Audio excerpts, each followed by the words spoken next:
Right, this has given you a good idea of how to formulate negative sentences with different tenses.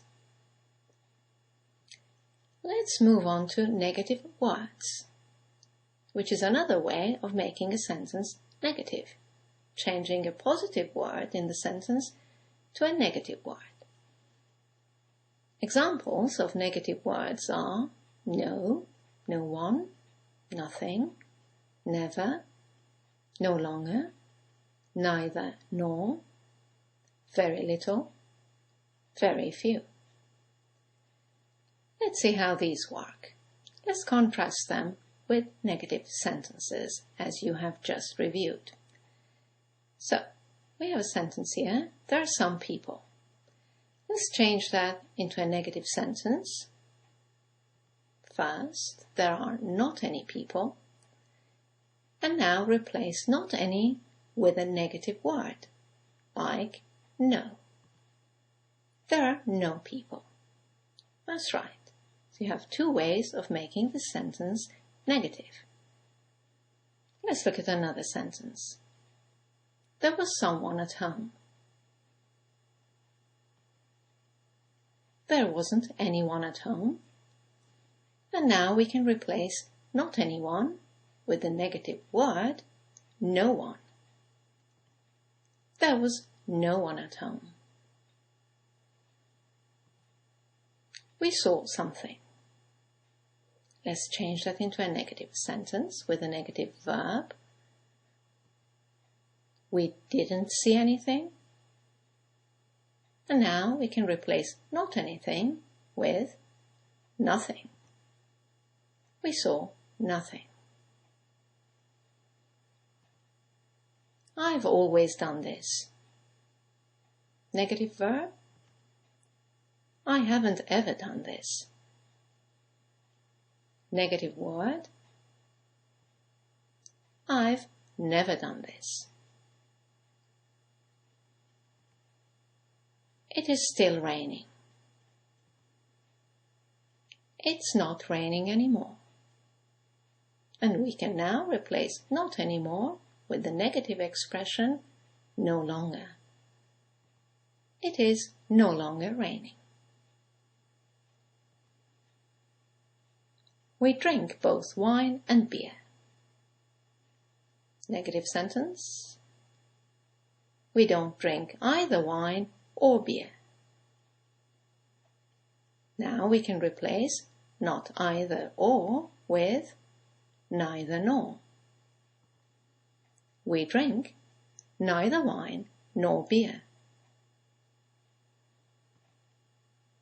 They had much money.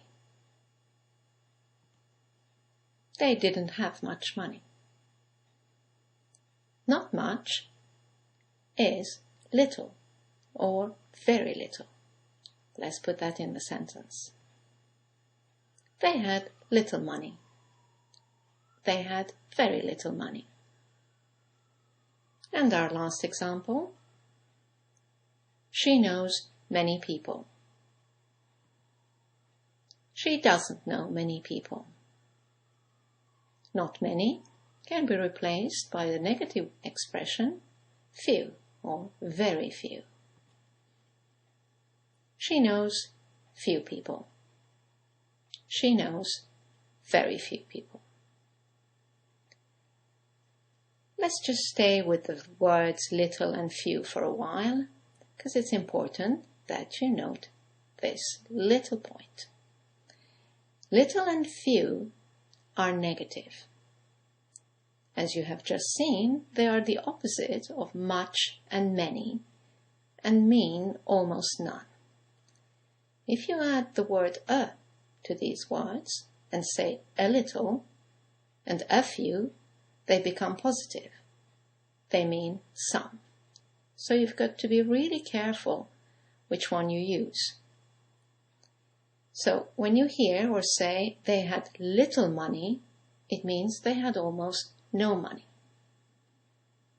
Whereas when you say they had a little money, you mean they had some money. In order to avoid this confusion, it's always a good idea to add the word very. to the negative expressions, to insist on the negative. They had very little money. Right then, let's look at some special cases.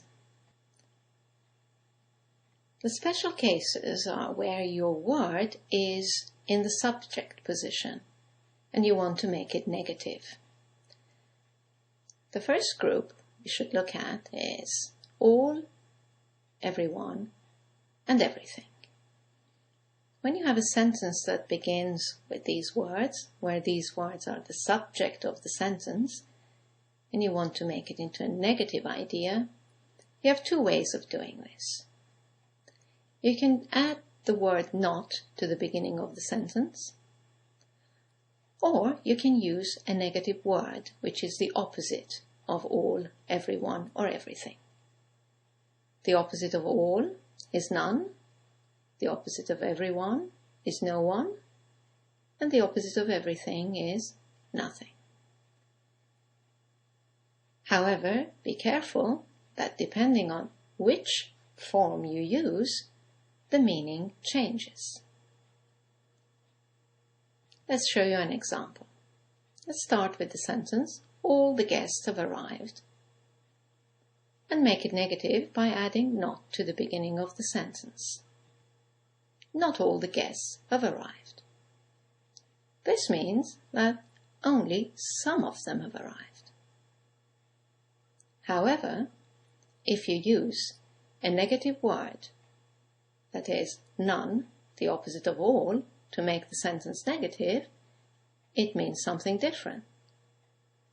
None of the guests have arrived means that no guests have arrived. Avoid saying all the guests haven't arrived. Avoid using a negative verb because it is ambiguous. Your listener won't be sure which one you mean. Let's look at another example. Everyone is ready. Let's add not to the beginning of the sentence. Not everyone is ready. And as you know now, it means only some people are ready. The other case, no one is ready, means that there are no ready people. Again, quite a different idea from the first one. And again, avoid using a negative verb because it makes it ambiguous. Let's look at another group of words that you have to be careful with when you want to create a negative idea with them. Both, someone, and something. There is only one way of creating a negative idea here, and that's by using the opposite. The opposite of both is neither, someone, no one, and something, nothing. For example, both of them are here. The negative sentence for this will be neither of them are here. Or something happened. To make this negative, use the negative expression, the opposite of something, nothing happened. Avoid other forms of negatives because they won't mean much to your listener. Right then, we've covered a lot of ground with the negatives. Let's look at some common mistakes. The first common type of mistake is forgetting to use the auxiliary. For example, saying something like, I have not any time. Now, here, the verb have is the main verb, is the present simple. Therefore, you do need an auxiliary. Don't. I don't have any time. Let's look at another example. He knows not many people. You need to change your sentence into a negative sentence with the auxiliary, that's right, doesn't. He doesn't know many people. And our last example is, of course, in the past simple tense. Avoid saying, they went not very far. Change your verb into a negative verb. They didn't go very far. Let's look at the second type of common mistake that you might make or you might hear, and that's using an auxiliary with the verb to be, with a modal, or using two auxiliaries. For example, you may hear, I do not have finished. Now, here the verb have is the auxiliary for this tense, so you don't need another one.